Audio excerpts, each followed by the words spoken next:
Ազգային ժողովի հարգարժան նախագահ, հարգելի պատգամավորներ, ձեզ եմ ներկայացնում Մրցակցության պաշտպանության հանձնաժողովի 2024 թվականի գործունեության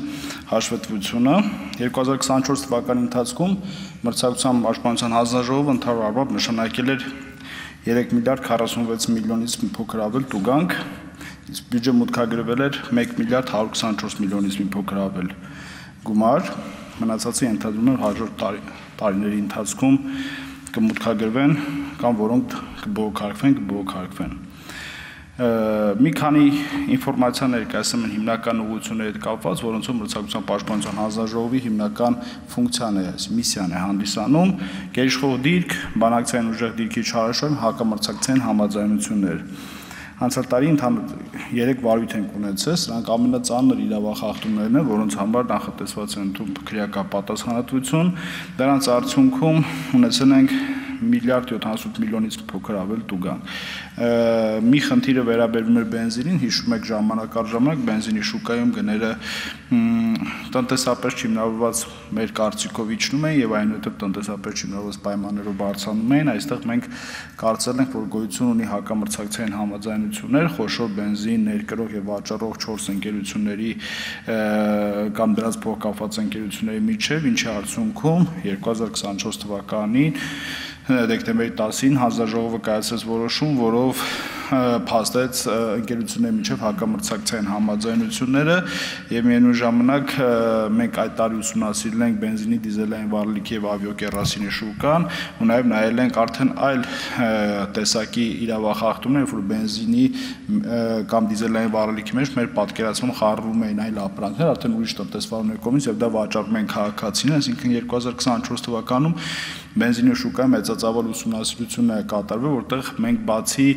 վարչարություն անունց տուգանելուց մի քանի կարևոր արձանագրում ենք արել։ Ֆինանսների նախարարության ներկայացրել ենք բենզինի ակցիզային հարկի փոփոխման տրամաբանություն, ինչը կարծում եմ կստիպի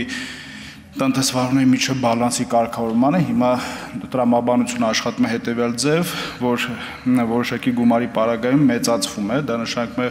որ որոշ տնտեսվարներ, որոնք բենզինը կարան ավելի մեծ ծախսով ցույց տան, մեծ հաշվով ավելի քիչ հարկ են տալի, եւ եթե դուք տեսնեք բենզին ներկրողների հարկային վճարները, կտեսնեք, որ ամենամեծ ներկրողը փաստ չի, որ ամենաշատ հարկն է մուծում կամ ամենաշատ շահույթն է, շահութարկն է վճարում։